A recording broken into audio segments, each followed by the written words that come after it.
අද තවත් පරිසර හිතකාමී නිර්මාණයක් ගැන කතා කරන්නයි යන්නේ. මේ බලන්න මේ නිර්මාණ ඔක්කොම ඉරටු වලින් කරලා තියෙන්නේ. මේ මල් වාස් එකක්. මේ පැණි බෝතලේ දාන්න බෝතලේ හැඩයටම කරපු නිර්මාණයක්. මේ ඔක්කොම බලන්න මගේ channel එක ආර්ය නේචර් ක්‍රාෆ්ට් එකට යමු. ඉතින් ඔයාලා subscribe කරලා bell icon එකත් click කරගෙනම යමු. සුන්දර දකුණු වෙරළ තීරයෙන් ටිකක් ඇතුළට ගියාම ගෝනා පීනුවල කියන ගමේ තමයි මේ නිර්මාණ ශිල්පිනිය ඉන්නේ. ඉතින් අමු පොල් කොළයෙන් ඉරටු වෙන් කරගෙන ඒ වයින් තමයි මේ හැම දෙයක්ම කරලා තියෙන්නේ. අමු ඉරටු වලින් අපි යාගෙන් ඇහුවා කොහොමද මේ නිර්මාණ වලට යොමු වුනේ කියලා. එයා යාගේ නිර්මාණ ගැන මෙන්න මෙහෙම විස්තර කළා. මගේ යාළුවෙකුගේ පැණි බෝතල් දාන්න තමයි ඉස්සෙල්ලා කරේ. දැන් බෝතලේ හැඩයට ඕනම බෝතලේගේ හැඩයකට මම ඒව කරනවා. තමයි රෑම් සෙට් එකක්. මේක සාමාන්‍යයෙන් උණු බටයි ඉරටුයි දෙකම යොදාගෙන තමයි කරලා තියෙන්නේ. මේක සාමාන්‍යයෙන් කබොල වගේ තියෙන ඕන කාමරයකට තමයි ඒක හදලා තියෙන්නේ. චොක්ලට් කෑලි වගේක් දාන්න තමයි හදලා ඉල්ලුවේ. මේක ගලවන්න පුළුවන්. ගලවලා ඇතුළට දාලා ඒක ඕන විදිහකට ගැට ගහ ගන්න පුළුවන් ආයේ. මේක මේ පුංචි පුංචි බඩු දාලා තියෙන්නේ. ඊට පස්සේ එයා අලුත් නිර්මාණයක් කරන විදිය සරලව අපිට විස්තර කරා. ගොඩක් වෙලාවට මම උණ බටත් නිර්මාණ කරන හින්දා උණ පටි තමයි මේ පටි සඳහා යොදාගන්නේ. මේ උණ පටියක් මේවා හැබැයි තම්බල ගන්න ඕන උණ වලට ඉක්මනට ගුල්ල ගහන. ඒ හින්දා උණ සුද්ධ කරලා මේ හොඳට තම්බල ගත්තාම හොඳයි. ඊට පස්සේ මේ Tamanට ඕන විදිහට රවුම් කපාගෙන මේ සින්තවැල මෙහෙම අරගෙන අටේ ඉලක්කම දාලා ගැටයක් දානවා. ඒක ඇද්දාම තද වෙනවා. ඒකෙන් තමයි පටන් ගන්න. මේ අමු ඉරටු ගන්නේ මුකුත් කරලා නැහැ මේවට.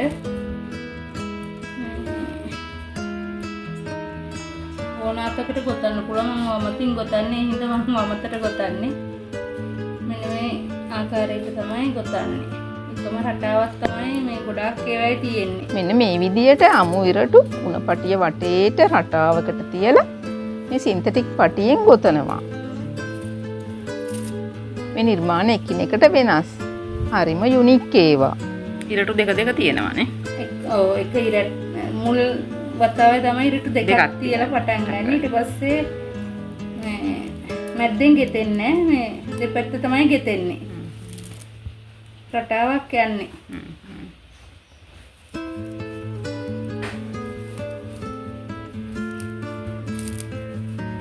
රටාව ඉගෙන ගත්තොත් ඉතින් ඕන එක්කෙනෙකුට මේක ගොඩාක් ඒව හදන්න පුළුවන්.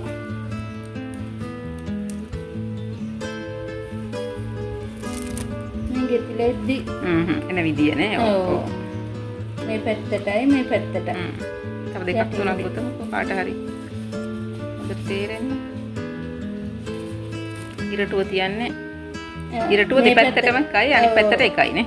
ඔව් දැන් ඒ රටාව එන හැටියට යටින් එකයි ඊළඟට දැන් යටින් තියුවට පස්සේ ඊළඟ පැත්තට යන එක උඩින්. මේවා එකිනෙකට වෙනස්. හරිම ලස්සන ඩිසයින්ස්. මට කොහෙවත් ගැට ගහන්නේ දෙපැත්ත තමයි ගෙතෙන්නේ. ඊළඟ එක යටින් තියනවානේ. ඔව්. ඒ කියන්නේ අර උණ පතුරට යටින් තියන්නේ නේ. නෑ. පතුරට උඩින්. එන පතුරට උඩින් අර ඉරටුවට යටින්. ඉරටුවට යටින්. දැන් මේ ඉරටුවට උඩින්. මේ රටාව යන හැටියට මේ පැත්තට එකක් මේ පැත්තට එකක්. මේක අපහසුයක් නැහැ. ඉතින් ඊට වඩා මේ අමුද්‍රව්‍ය හොයාගන්න අපහසුයක් නැහැ. මුදලින් වැය වෙන ප්‍රමාණය ගොඩක් අඩුයි. ඉතින් මහන්සිය ඒ කියන්නේ භාවනාවක් වගේ තමයි මේක වෙන දෙයක් හිතන්න බෑ. හරි ලේසි. දැක්කම හිතන්න බෑ ඉතින් කරලා තියෙන්නේ කොහොමද කියලා. මේ නිර්මාණ ඔක්කොම පරිසර හිතකාමී. දි รา පත් වෙන ද්‍රව්‍ය. ඒ නිසා මේ වයින් මිනිසාටවත් පරිසරයටවත් කිසිම හානියක් නැහැ.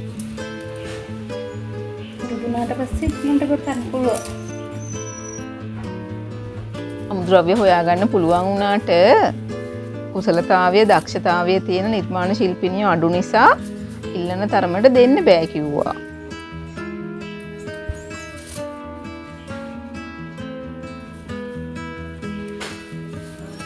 දැන් ඔහොම ගොතලා අවසන් කරන්නේ කොහොමද? අවසානයේදී මේක වටේට මත්තලා ඊට පස්සේ දැන් අප කොතෙන්ද මේනවනේ? ඔව් මේ තනීරට්ටක් තියෙනවනේ. එතකොට අන්තිම එක ගැට ගහන එක මේ පැත්තට ඕන ගැට ගහන්න. ඒකයි මේකයි අන්තිමට ගැට ගහන්න. ඒ දෙක එකට එකතු කරලා ගැට ගහනවා නේ. මේ මෙතන පටන් ගත්ත එක ඇතුලෙන් මේ පටිය දාලා ඇද්දාම හරි. මේ විදිහට ගොතලයි වටේ ඉවර කරපු එකක් තමයි මේ තියෙන්නේ. ඔව් එතකොට අර උණ බටේකට නෙමෙයි ඒකක මේ කරලා තියෙන ඉරටු රවුම. ඉරටු රවුමක්. හරි. ඉරටු රවුමකට අර වගේ බැඳගෙන ගිහිල්ලා නේ. ගිහිල්ලා යට තියෙන අර වැඩිපුර ඉරටු ටික කපලා. මේ පැත්තට තියෙන ගානට හදලා තියෙන්නේ. කපන්න දෙන්නේ හදත් ඒ ගාන. එහාට මෙහාට තල්ලු කරන්න පුළුවන් නේ. දැන් ඒකට ඊට පස්සේ ඔයා මොකද්ද කරන්නේ? ඒකට මවුස්තරය යනවා. ඔව්. ඔක මල් වාසයක් හදන්න අරන් තියෙන්නේ. තව පඩියක් දෙවෙනි එක අරගන්න ඕනේ. හැම අවශ්‍ය විදිහට දෙවෙනි එක උඩින් තියලා ඒක වටේත් අර වගේ ගොතලා ඊට පස්සේ මවුස්තරය යනවා තමයි කෙරෙන්නේ. රටාව වෙනස් පොඩ්ඩක් මේ කතිර රටාවක් යන්නේ මේ ගොතන එක. මේකෙත් මේ ඉරටු වලින් මේ වටේ හදාගෙන තියෙන්නේ. ඊට පස්සේ මේ ගොතල ඉවරලා මේක උඩට අරගෙන මේ ඒක ගොතලා තියෙන්නේ මේ එන්ඩ් එක නෑ එන්ඩ් එක එකතු කරලා අරන් අතෙන්ට ගැට ගහලා තියෙනවා. ගැට ගහලා තියෙනවා අවසානයේ බෑග් එක. ඔය බෑග් එකක් හදන්න කොච්චර විතර දවස් කාලයක් යනවද? සාමාන්‍යයෙන් බෑග් දෙකක් විතර දවසකට හදන්න පුළුවන්. ගෙදර වැඩත් එක්ක. එතකොට අලෙවි කරන්නේ කොහොමද ඔයා? අලෙවිය සාමාන්‍යයෙන් කරන්නේ දැන් පොගේ දවස්වල දුන්නා ලක්ෂලට එහෙම ශිල්ප සභාවටම දුන්නා. තව කඩවල් වලටත් දෙනවා. ඕඩර් රුටින් කරාම එහෙමත් කරනවා. එහෙම තමයි අලෙවිය කරන්නේ. එයා කියනවා නිර්මාණ හදාගන්න පුළුවන් නම් අලෙවි කරගන්න එක නම් කිසිම ප්‍රශ්නයක් නෑ කියලා. තියෙන එකම ප්‍රශ්නය තමයි මේ වගේ දේවල් කරන්න පුළුවන් නිර්මාණ ශිල්පීන් නැතිකම. පිටරටවල් වලට යවන්න තියෙනවා. යවන අවස්ථා යවන්නත් දැන් මම ගොඩක් ඒවාට සම්බන්ධ වෙලා තියෙන වැඩසටහන් වලට පුහුණු ශ්‍රමය තමයි ප්‍රශ්නේ එන්නේ. ඒ කියන්නේ පිටරට යවද්දි ගොඩක් ඕඩර් ලොකු ඕඩර් නෙන්නේ. එතෙන්දී ඒ ලොකු ඕඩර් එක දෙන එක තමයි ප්‍රශ්නේ නේ. මේ තියෙන්නේ මේ පීරිසි තියන්න පීරිසි හොටෙල් වල එහෙම තමයි ඒවා වැඩිපුර ගන්නෙ. මේක ටේබල් මැට් එකක් රවුම්. මේක කර්මාන්තයේ අපේ මේ තිබුණ පහුගිය දවස්වල තරගයක් ඒකට කියපු එකක් තමයි මේ. ඒක පිඟාන තියන්න ටේබල් මැට් එක. ඩස්බින් වර්ග ගොඩක් තියෙන මේ එක ඩස්බින් එකක් තමයි. සෑහෙන කාලයක් මම පාවිච්චි කරන්න පුළුවන්. ලෑම් ෂේප් එක. කූඩයක්. ඔව්. සමහරවිට දාලා මේසෙට. ඔය වගේ එකක් කීයකට විතරද දැන් සාමාන්‍යයෙන් ගන්න අලෙවි කරනකොට ඔයා? මේක කඩවල් වලට දාද්දි මම 1500 වෙන්න දුන්නා. ඒ වයි ක්වොලිටි එක මේන්ටේන් කළොත් හොඳට ලක්ෂලට දෙන්න පුළුවන් කියලා කිව්වා. දැන් ඔයා අලුතෙන් එකතු වෙන කෙනෙකුට මොකද්ද කියන්නේ මේ කරන්න ආස කෙනෙක් ඉන්නවනම්? ඉතින් අපහසු නැහැ හොයාගන්නත් දේවල් තියෙනවා. ඉතින් අලුතෙන් හිතලා දෙයක් කරන්න කියලා තමයි කියන්නේ. අලුතෙන් හිතලා අලුත් දෙයක් කරන්න කියලා නේ. ඔව්. එයා මීට අමතරව ලොකු සමාජ සත්කාරයකුත් කරනවා. මේ බලන්නකො විස්තර අහලා. පරිවාසෙත් මම උගන්වනවා. ඒක නම් ගොඩක් වෙලාවට මුදලට වඩා මුදල් හම්බෙනවා.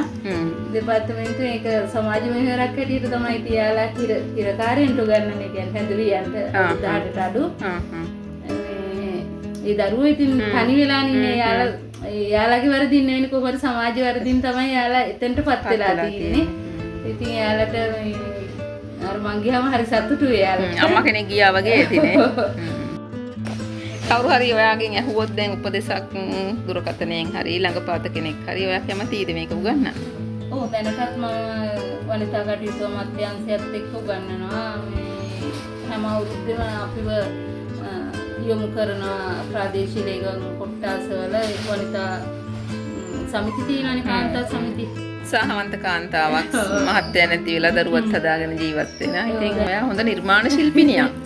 උත්සාහවන්ත කාන්තාවක්. ඒ වගේම සමාජ මෙහෙවර තමයි මම වැඩිම උතන අගය කරන්නේ. ඉතින් අපිට සහයෝගය දුන්නට බොහොම ස්තුතියි.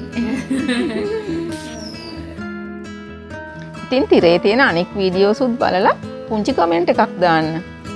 ඒ වගේම මාත් එක්ක අන්තිම මොහොත දක්වා හිටිය හැමෝටම බොහොමත්ම ස්තුතියි.